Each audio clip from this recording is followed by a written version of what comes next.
for Research in Igbo History and Culture, Umueri TV reporting.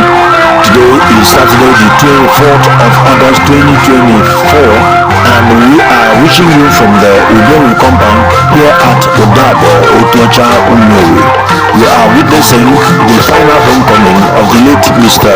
Ikechukwu Godwin Uberu. Ikechukwu Uberu went to be with the Lord on the 2nd of July 2024 and is being laid to rest today, Saturday the 24th of August 2024, here in the Uberu family compound here at Otuocha, Umueri. Ike Uberu will be lying in state shortly to be received by family, friends, neighbors and associates. The lying state will be followed by a funeral service and thereafter the interment. Reception will follow the interment at the same venue here at the Uberu family compound. Mr. Ikechukwu Godwin Uberu went to be with the Lord in faraway United States of America after a protracted illness. He was flown back to Nigeria, and you are witnessing the funeral and interment in accordance with Christian funerary rites here at the Uberu family compound, number 2, Chief Joseph Uberu Street, Odabo, Otuocha, Umueri. We here at the Center for Research in Igbo History and Culture in Hoopla World TV hereby extend our condolences to the entire Uberu family of Umueri, Anambra East Local Government Area, Anambra State of Nigeria. We pray for the repose of the gentle soul of Mr. Ikechukwu Godwin Uberu. May God grant him eternal rest. Amen.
In everything we give you thanks.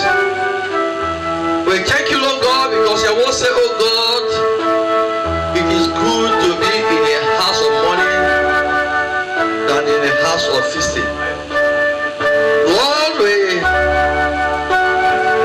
you are the King of Kings. You are the Lord of Lords. We appreciate you in everything. Father, we are here, oh God, because our dear brother,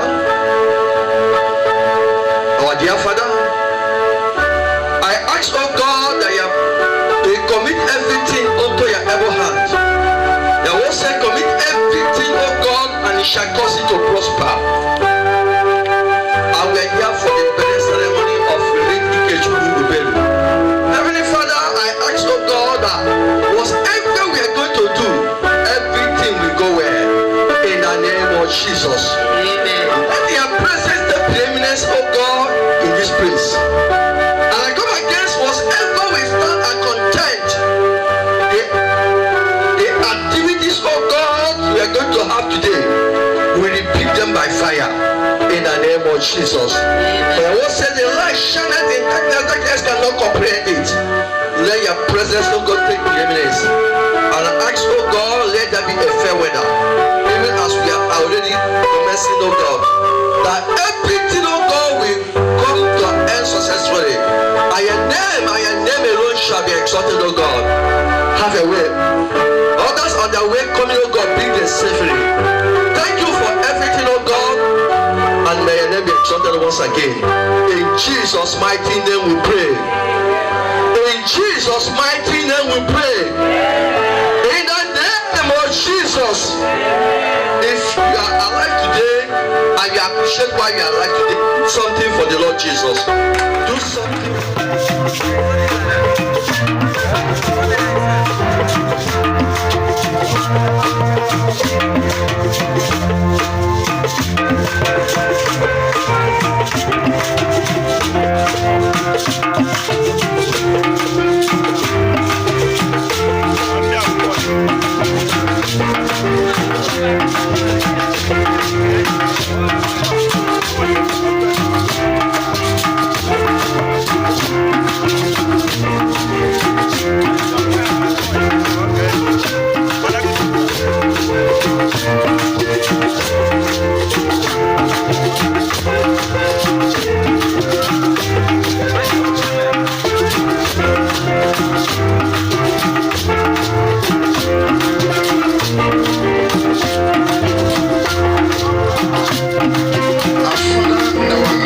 Thank you for your faithfulness, your mercies, your love, your kindness, your preservation that has made it possible for all of us that are here today for the purpose of this burial.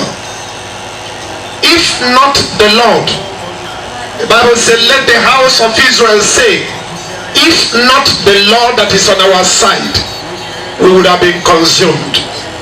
But Father, we thank you for your mercy that has visited the world, the earth in general. Thank you, Father. Thank you for this day. Thank you for this opportunity. And everyone that has come, Lord, Father, as we are going back, none of us will meet evil thing on the way in Jesus' name. Your presence will guide everything that we are going to do here, and so that at the end, your name alone will be glorified. We thank you, Abba Father. Receive our praise. Receive our glory. In Jesus' name we have prayed. And everybody say amen. Amen. Ayine kenonyo obuna. Bunde omuwan na nwoke. Chimeka inchani ne weba kononeba. Obochita. Kwụsị n'oge adịrị gị na mma n'aha Jizọs. Ọbịbị bịara ebe a ka bụrụ gị ngọzi n'aha Jizọs. Praise the Lord. First and foremost, nchọrọ ka nkene ndị be Uberu bụ ndị ihe mere, the entire family, ma ndị nọ n'ụlọ ma ndị nọ na mba. Ọ bụ ihe anya mmiri, ọ bụ ihe akwa, ọ bụ ihe mwute n'ụdị ọnọdụ adị, mana kwa mgbe ọbụla ka Chineke ji ụzọ dị iche iche akọwara mmadụ n'ebe anyị nọ, abụrụ bụ onye ọbụla. Praise the Lord.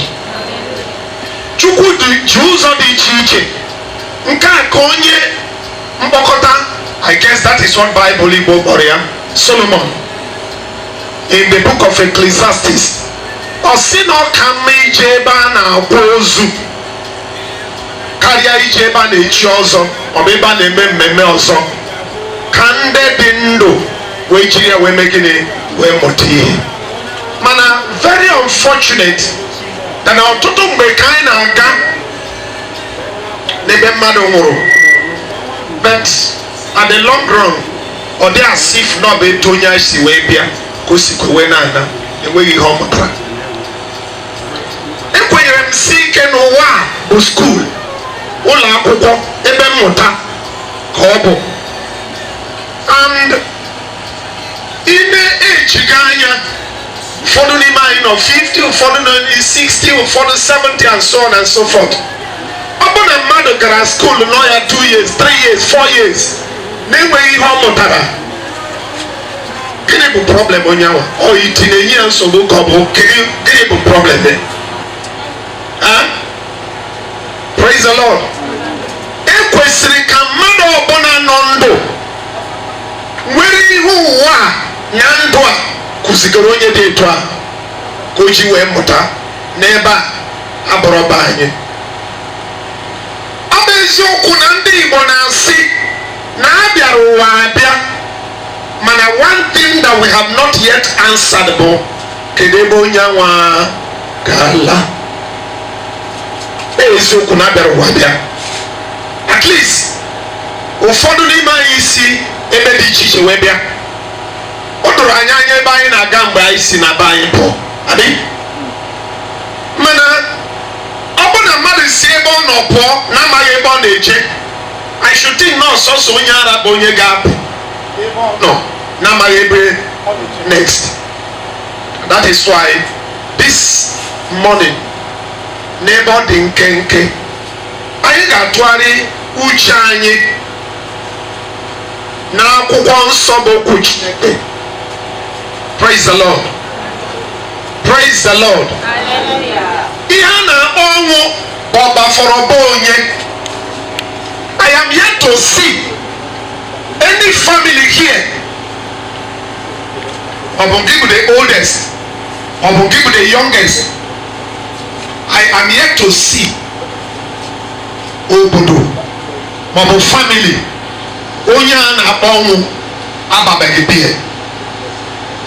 Ọ na-ebu nwoke, ọ na-ebu nwanyị, ọ na-ebu nwatakịrị, ọ na-ebu nke nọ n'afọ na-enweghị ihe o mere. How did we come here? Gịnị kpatara otu ọnọdụ a ji wee dị? Because Chineke jiri ogo jiri ụzọ dị iche iche kọwatara anyị n'ụwa onye ọbụla. Mana ịfụ ka ndị mmadụ ji azọ ọtụtụ ihe dị iche iche n'ụwa, ọ dị as if to say n'ụwa bụbe onye ọbụla. No, it is not. Praise the Lord. Praise the Lord. Hallelujah. Praise the Lord. Thank you.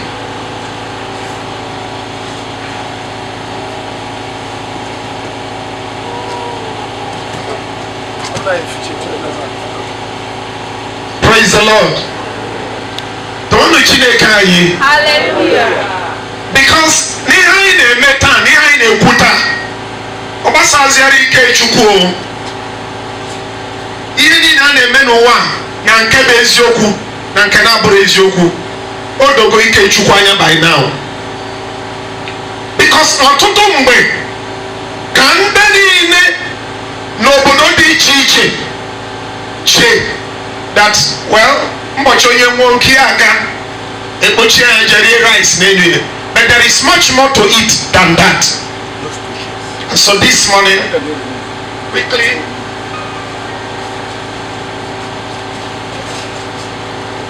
I would like us to read from the Bible. Praise the Lord. Hallelujah. Proverbs chapter 5 verse 21, please. Somebody can read for me. God bless you. God bless my brother. Proverbs. Akwụkwọ Ilu chapter 5 verse 21. Why will thou, my son? And why will thou, my son, be lavish with a strange woman? I doubt if that is what you Proverbs 5. Yes. NIV. 21. For a man's ways are in full view of the Lord, and he examines All his parts. All right. I read again. That's okay. Okay, sir. God bless you. The ways of man here on earth, Gabisi Okwany. I give me according kenke. I can actually make go when fair weather. Praise the Lord. Praise the Lord. The ways of man upon the earth. Ije mmadụ n'ụwa. Ọtụtụ ndị mmadụ ka mụnyere. Ịma ihe ndị Igbo na-asị na mmadụ ji golden spoon wepụta ụwa. Right? yes, Kama na enwere ụdị ndị ahụ. Mana unfortunately, iche si na onye dị etu anwa agaghị afụ ụbịamụ anya. But unfortunately, too many people that are born like that, they end up the most terrible disgrace. Ọtụtụ ka amụnyere n'isi ike mama fọrọ tụtụrụ lacha papa fọrọ ebe debere mana emesịrị ome gịnị ọrụ mmadụ. The ways of man on earth. Ọtụtụ ka a mụrụ ụfọdụ si na onye a ga-abụ ideju ụlọ onye ga-eti mami aka n'obi mgbe oge ruru. But the ways of man on earth emecha ọ bụrụ dị onye na-etu anwa ga-abụ mgbachi mami ya chetara ya ọbara mgbali elu eme gịnị ebido. The ways of man on earth.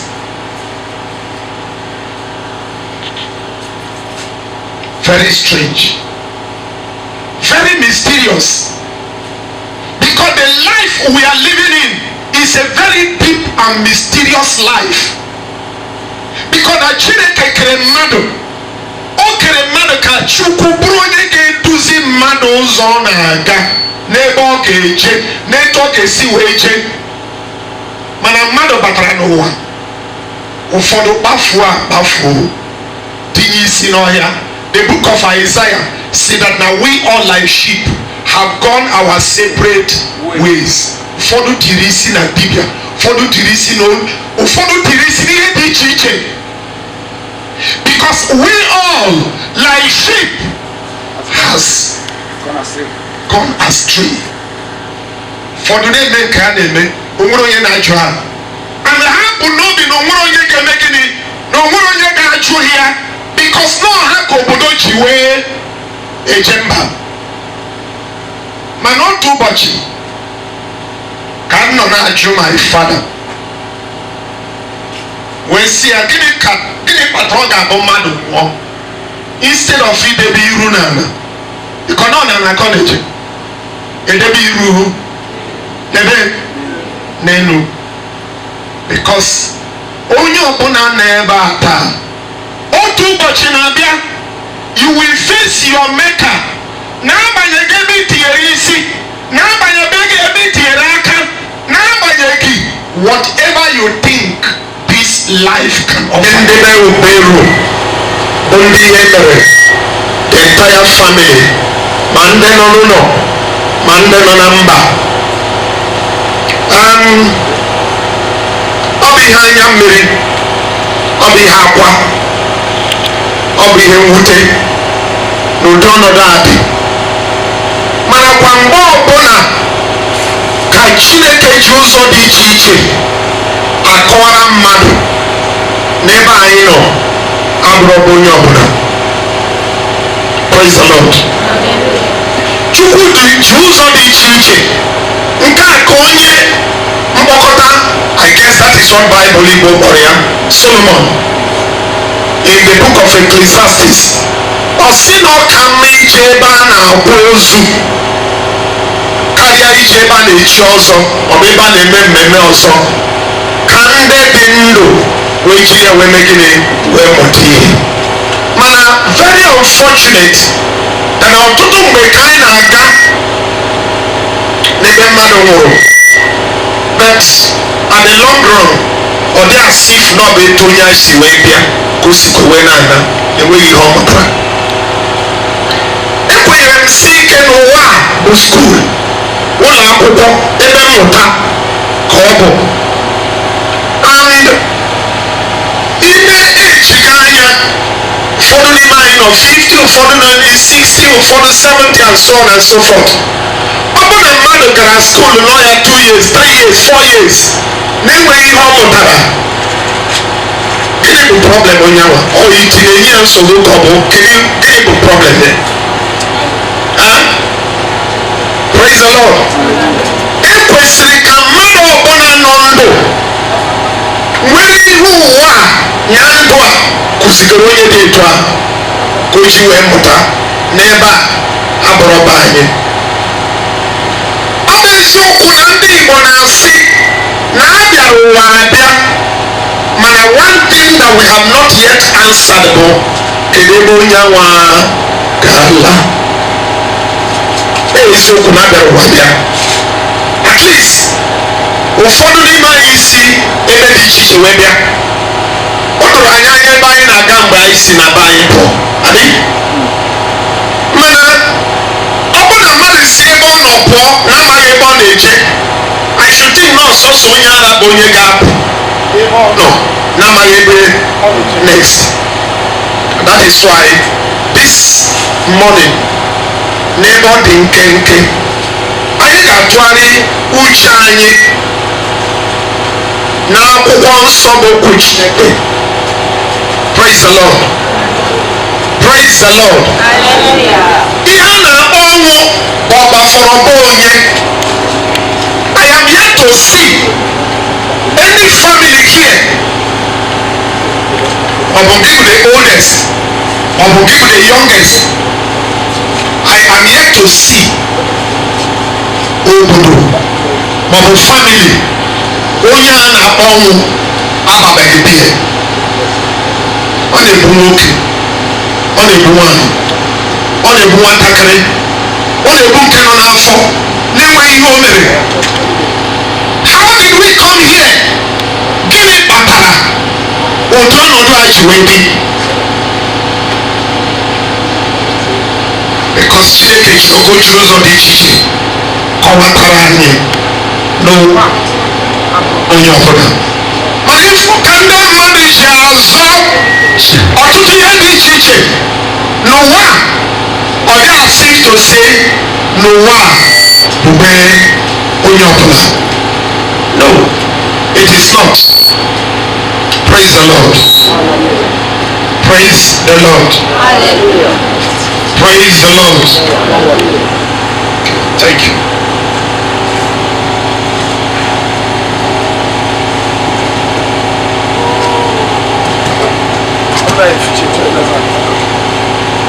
Praise the Lord. Tonu Chineke anyị. Hallelujah. Because n'ihe anyị na-eme taa n'ihe anyị na-ekwu taa ọ gbasaziara Ikechukwu o. Ihe niile a na-eme n'ụwa na nke bụ eziokwu na nke na-abụghị eziokwu o dogo Ikechukwu anya by now. Because ọtụtụ mgbe ka ndị niile n'obodo dị iche iche che that well ụbọchị onye nwe oge aka ekpochie ya jere rice n'elu ya, but there is much more to it than that. And so this morning quickly I would like us to read from the Bible. Praise the Lord. Proverbs chapter 5 verse 21 please. Somebody can read for me.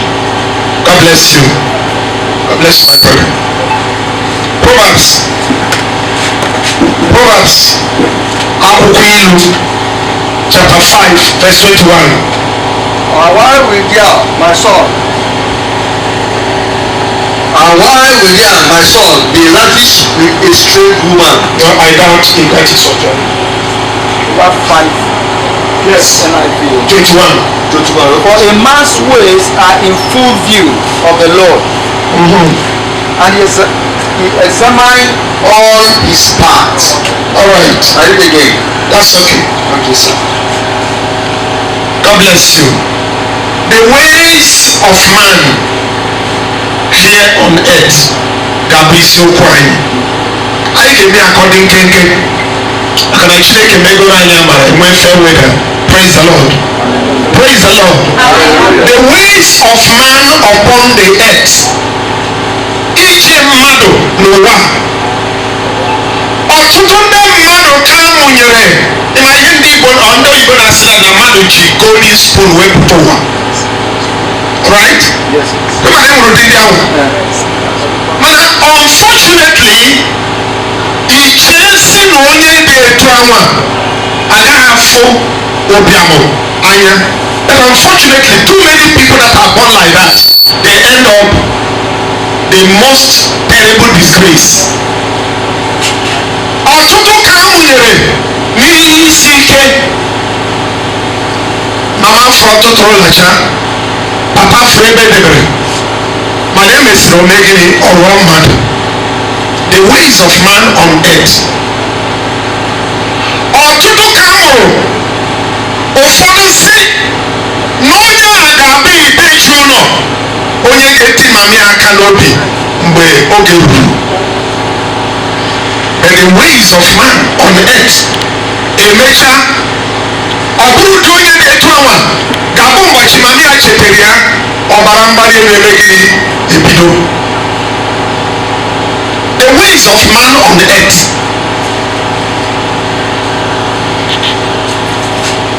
very strange, very mysterious, because the life we are living in is a very deep and mysterious life. Because na Chineke kere mmadụ, o kere mmadụ ka Chukwu bụrụ onye ga-eduzi mmadụ ụzọ ọ na-aga n'ebe ọ ga-eje, n'etu ọ ga-esi wee jee. Mana mmadụ batara n'ụwa, ụfọdụ kpafuo akpafuo dị isi n'ọhịa. The book of Isaiah said that now we all like sheep have gone our separate ways. Ụfọdụ jiri isi na dibịa, ụfọdụ jiri isi n'olu, ụfọdụ jiri isi n'ihe dị iche iche. Because we all like sheep has gone astray. Ụfọdụ na-eme nke a na-eme, onwere onye na-ajụ ha. And ha bụ n'obi na onwere onye ga-eme gịnị, na onwere onye ga-ajụ ya. Because no ha ka obodo ji wee eje mba. Mana otu ụbọchị ka m nọ na-ajụ my father wee sị ya gịnị kpata ọ ga-abụ mmadụ nwụọ instead of idebe iru n'ala. Ịkọ nọ na kọleji edebe iru debe n'elu. Because onye ọbụla nọ ebe a taa otu ụbọchị na-abịa you will face your maker. N'agbanyeghị ebe itinyere isi, n'agbanyeghị ebe itinyere aka, n'agbanyeghị whatever you think this life can offer you. Onye bi na ya na-achị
n'ịchọrọ ka Jizọs bata na ndụ gị chịa, bata na ezinụlọ gị chịa,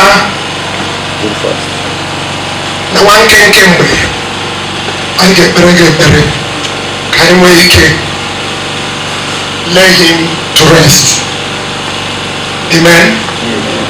Please, you can just signify wherever you are as I pray for you.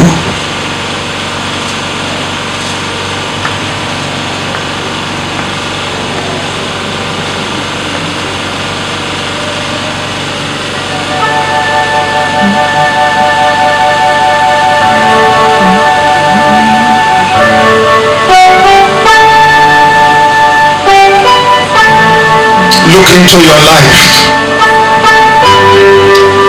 Look into your life. The ways of man. The ways of man. Peter was talking, he says it's like a shadow.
fọdụrụ iji sokwu, ọ dị oge fọdụrụ iji kọnụ. Jizọs edoziworo anyị ebe anyị n'ala, ebe obi ndị bụ n'eluigwe, ebe anyị n'ala, ebe anyị n'ala bụ ụlọ ndị anya. Jizọs na-agba ndị nsọ wee jee, arapụwo ụwa n'azụ, ebe obi ndị bụ n'eluigwe. Ọ dị oge fọdụrụ iji sokwu, ọ dị oge fọdụrụ iji kọnụ. Jizọs edoziworo anyị ebe anyị n'ala, ebe obi ndị bụ n'eluigwe, ebe anyị n'ala, ebe anyị n'ala. Jizọs na-agba ndị nsọ wee jee, arapụwo ụwa n'azụ, ebe obi bụ n'eluigwe. Hallelujah. Pastor Children, please come and pray.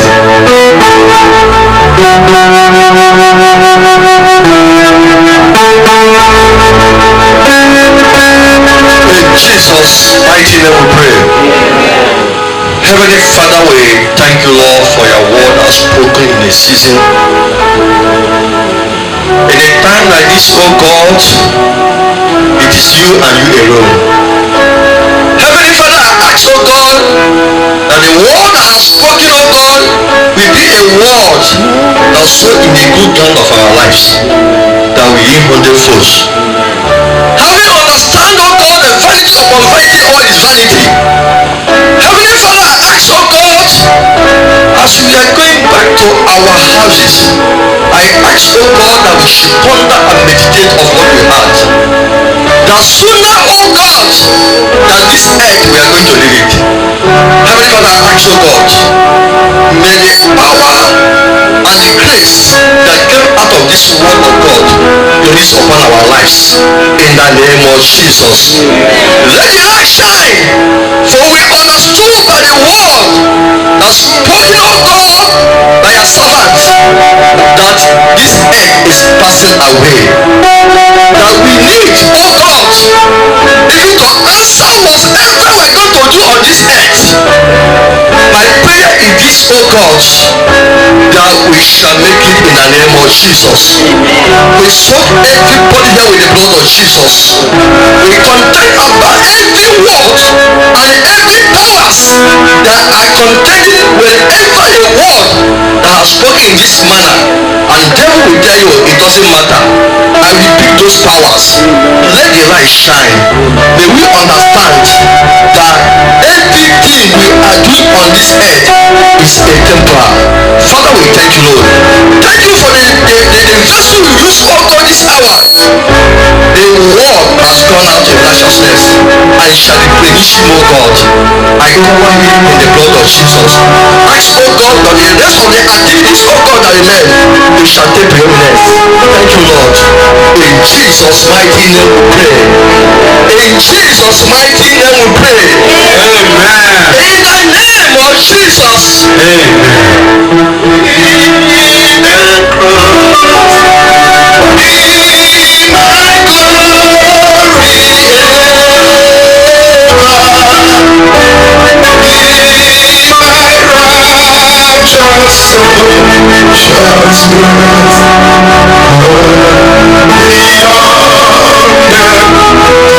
Please, can you sing for me? In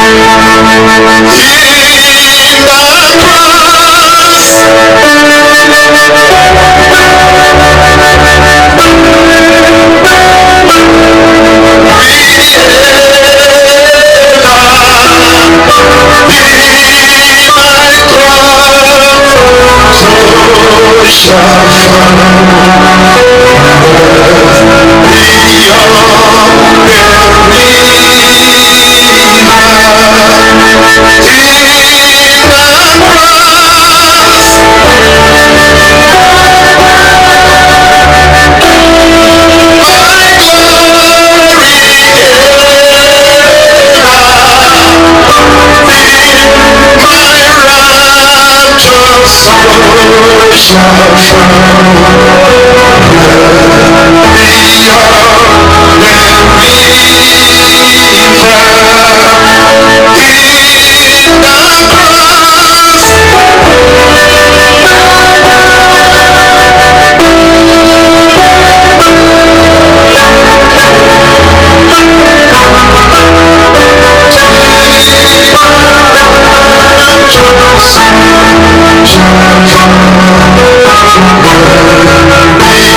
casket towards the resting place.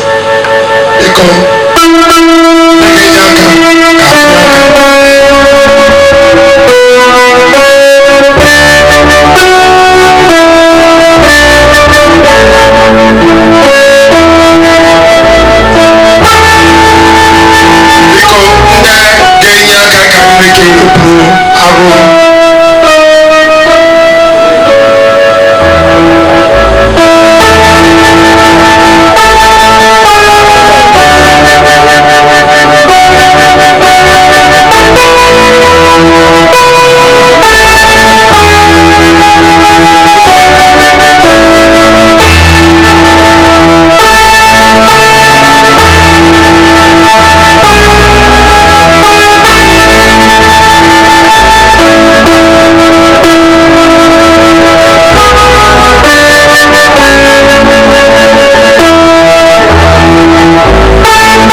Mr. Godwin Ikechukwu wee tinye na dịka akwụkwọ nsọ si kwu na aja ga-akara aja, uzuzu ga-akara uzuzu.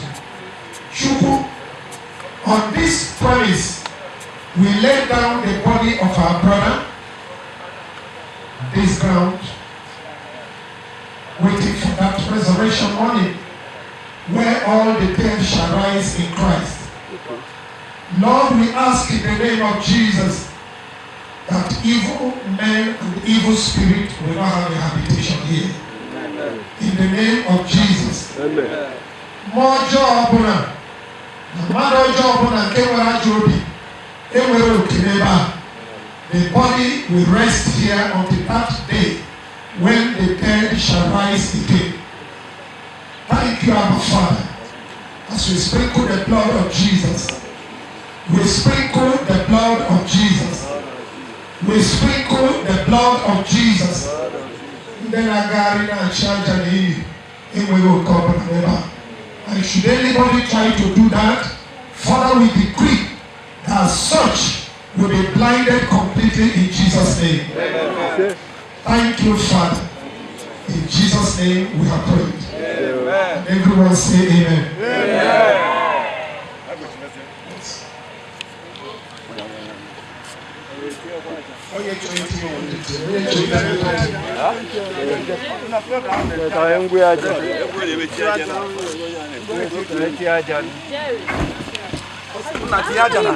Jesus bịara n'ụwa nwa n'ime mụ na gị lọta lọta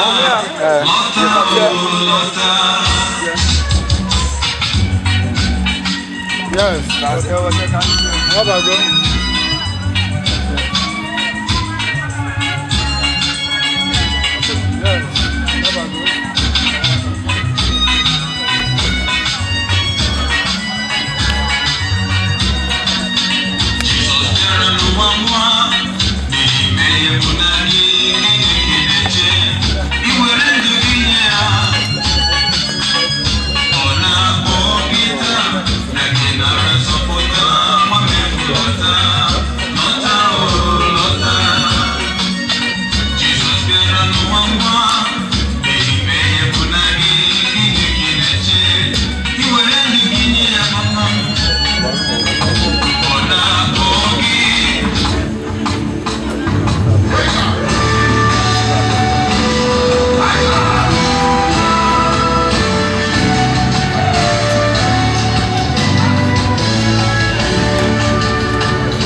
Mr. Ikechukwu Godwin Uberu. God be with you until we meet again.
wee nye ha n'aha Jizọs. N'ụbọchị taa ka anyị na-emegide ka ya rabụ mmụọ ọjọọ niile nke na-ekwu okwu ọjọọ ọbụla, ụdị ọbụla anyị na-abara ha mba, ka akụrụngwa ha niile mebie, ka ebube Jehova were ọnọdụ n'ezinụlọ ha n'aha Jizọs. Ka a tụkwasịra ha ndụ n'elu ndụ, ka ihe niile na-ebute ihe ọjọọ dị iche iche ka emebie ya, ka ọ ghara ịdị n'ime ezinụlọ ha n'aha Jizọs. Eji m ọbara Jizọs wee na-ekpuchi ụmụ ha mụrụ n'ezinụlọ a, ndị nwaanyị bịara ije di, ọ ga-adịrị ha na mma. Ike Chineke ga-ezu oke na ndụ ha, ha zụ ma ụmụ ga-azụ ha n'aha Jizọs.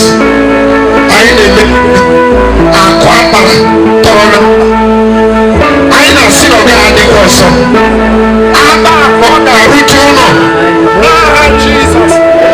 Ike Chineke ga-abụ ihe nchekwa wee nye ha n'ezie, ka e bụrụ ebe ha gbabara n'ebe nchedo ha n'aha Jizọs. Ọrịa anyị na-emegide ka a na-abụ mmụọ niile bụ mmụọ ya n'ụdị ọbụla, anyị na-emebie wee na-asị na arụ ike ka ị ga-eji wee chọọ ha mma n'aha Jizọs. Daalụ Chineke anyị, daalụ ezi Chukwu, daalụ onye amara. Ka ha rụbụ ndị a ga-emere amara, ị ga-emere ha amara. Ka ha rụbụ ndị ga-atụkwasịra ndụ, a ga-atụkwasịra ha ndụ. Ka ha rabụ ndị a ga-enye amamihe, ị ga-enye ha amamihe. Onye nwe anyị, ka ha rabụ ndị ga-anapụta na nke a mụrụ na nke ọzọ, a ga-anapụta ha n'ozuzu oke n'aha Jizọs. Daalụ Chukwu, daalụ ezi Chineke anyị, n'aha Jizọs Kraịst bụ onye nwe anyị. Amen and amen. Amen. Put your hands for Lord. Hallelujah. We are going to give our offering. Offering and blood from the church. On the same effemen again offering like we have padofa. Like an ayako if it's wedding or the so because what says choice I get you when you're offering. But something I get you when you're waiting your offering. Hallelujah. So now after you get my inviting Pastor Anthony to pray for the offering. Then after that in the group I continue Sinike. Hallelujah. So I think Pastor Anthony to pray, and then we give our offering for the support of the family that breathed. God bless you. Amen. Hallelujah. Lift up your finger wherever you are, please. Biko kaimanye ifop na kachoro kajiri mwetuaja. Amen. Onye wani anyị ekele gị, anyị asọpụrụ gị, anyị na-ekele gị Chineke kemgbe ị nọnyere anyị wee ruo ugbu a. Onye nwe anyị dịka ọ dị mkpa na anyị ga-eme nke a wee ruo n'ezinụlọ nke a bịara n'ime ya. Chineke nke a mara anyị ayọọ gị, isi give and it shall be given back unto us. Onye nwe anyị dịka ndị gị ga-enye n'ihi okwu ọnụ gị, onye nwe anyị let your blessing onye nwe anyị locate mmadụ ọbụla n'aha Jizọs. Chineke nke amara isi checking together pressed shall men give unto abortion. Onye nwe anyị gị onye na-akwụ ụgwọ ọrụ nye ndị na-arụ ọrụ ọma, Chineke nke udo, onye nwe anyị kwụ ụgwọ ọrụ nye mmadụ ọbụla n'aha Jizọs. Chineke nke amara ekele dịrị gị dịka anyị mara na ị ga-eme nke a, anyị kpuchie ọbụlagodi onyinye nke a n'ọbara Jizọs. Thank you, Abba Father. In Jesus' mighty name we pray. Amen. Oh,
And now we are witnessing the arrival of the Anyebunam family, the family of Chief Jeremiah Anyebunam from Umueri, here to pay their condolences, here to register their condolences at the funeral of the late Mr. Ikechukwu, Godwin, Uberu. The late Mrs. Georgina Anyebunam, ne Uberu, the matron of the Anyebunam family of Umueri, was the second daughter of the Uberu family of Umueri.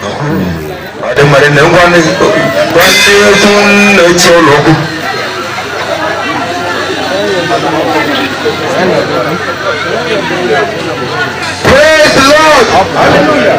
Praise the Lord! Hallelujah! I have a go. I have a believe let Chief Jeremiah Anyebunam. I have a to the Mochi. I told me. Thank you very much.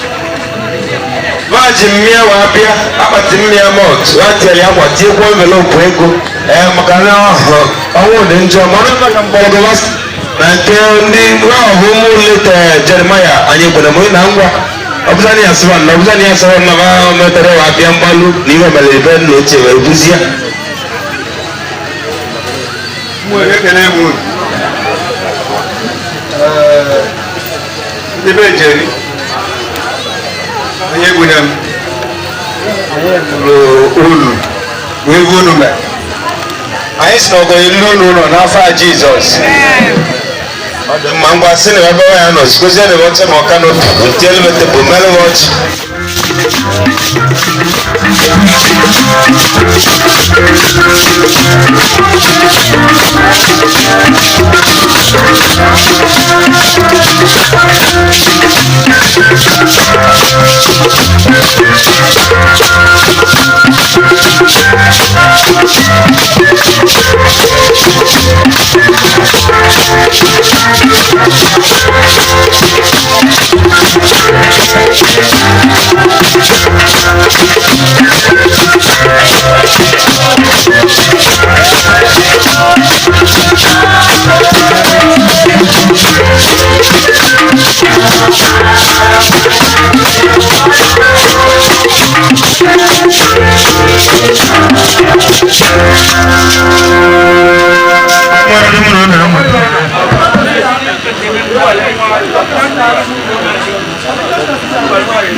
Jesus Christ boy boy. Was going to watch no going there but that no one Jerome. I soon on a second over. I don't know one of my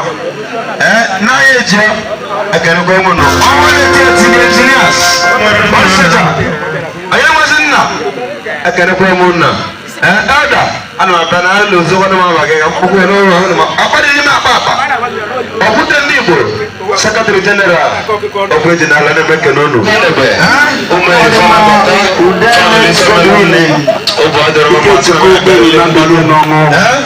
Umueri ụbọchị mmịa na-abụ ụbọchị agbara mmanya na nke na-abụ mmadụ nwere anwụ ji pisi akwa agbakọla ego ka na-abụ iche chai na ego solie anụmakasị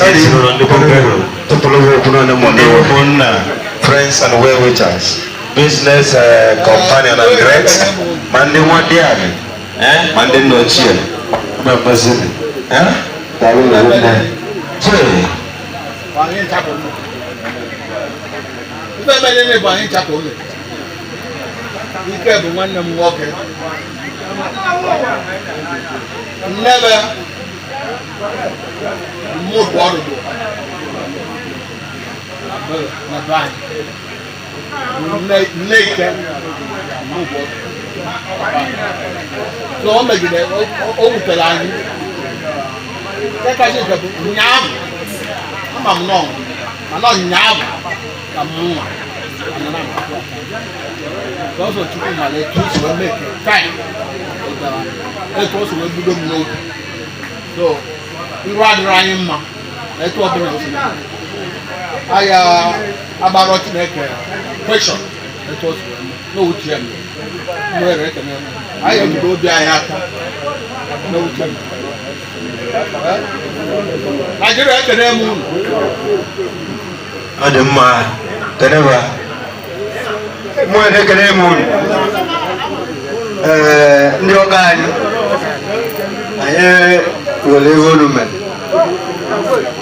anyị kenere unu na-asị na unu si wee weta na ọ ya agachere unu mmaji kwuru mmaji site n'aha Jizọs Kraịst bụ onye anyị Ichie Oboli ekenekwa m unu nsa ede nwoke eze kasieni na-alụ mere tieni ọnọkwa alụ mụdụ tieni beka n'oke n'oche bene okay alright ọka melụ ọma mara awụrụ na anyị na-ele ịdị njikere eme ka mara nna ya ịkwụ mmadụ si na afọ ya na tawana ga ego leti nwanne batara ọbẹ ka nne chema si ka be ego leti na sekretary anyị ma ba kwa ekere kwa mu no ado ma ya da be Umueri cheka ndị batara nne anyị nwere ike na ru no na dere ado ma ina kwa ya ke wo kwa na alọ ina kwa ya wo na ba bata all the way from Mbagom ina ya rawa kana ba fes no bana no Gladys aduma ofana no Gladys and the Uberu say boom so far biale ni bawe no go magape so magape ndi magala dika ndiri ku ngwane noni nosiame Dira maka o si wee nwụọ. N'oge mpelem. Nyawa so tinye ya n'iyi. Ike abụka mmadụ. O wutere anyị. Kasienu ka ndị ọgọ n'ụgbọchukwu n'obere okwu. Nwere ekele m unu. Ndị ọgọ anyị kenere unu. Ndị nsụsọ nke unu bịara anyị o juru anyị ahụ. Ewe na-ekwukwe na ụdị ahụ si wee bịa wee weta nke na Jizọs Kraịst ya kwuchiere unu mmaji kwuru mma site n'aha Jizọs.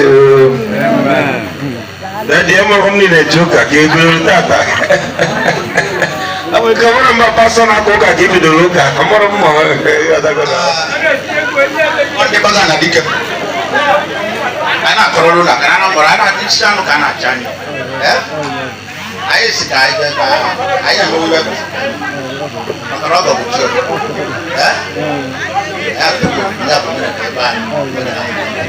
ma ndị esi azụ ụlọ wee na anyị na-esi iri ụlọ na ndị mmadụ ka na-esi azụ ụlọ mma ebe anyị ọ bụrụ anyị esi azụ ụlọ anyị wee na-esi ọbụla anyị ụlọ enye anyị ọbụla na arụzụ anyị gbanwere anyị etinye anyị gwa ndị esi anyị si na-ekwesị ọrụ nwere oge esi anyị ọbụla ịnanya anyị adị ụlọ ya ọzọ ya adịghị ka anụ ọnwa about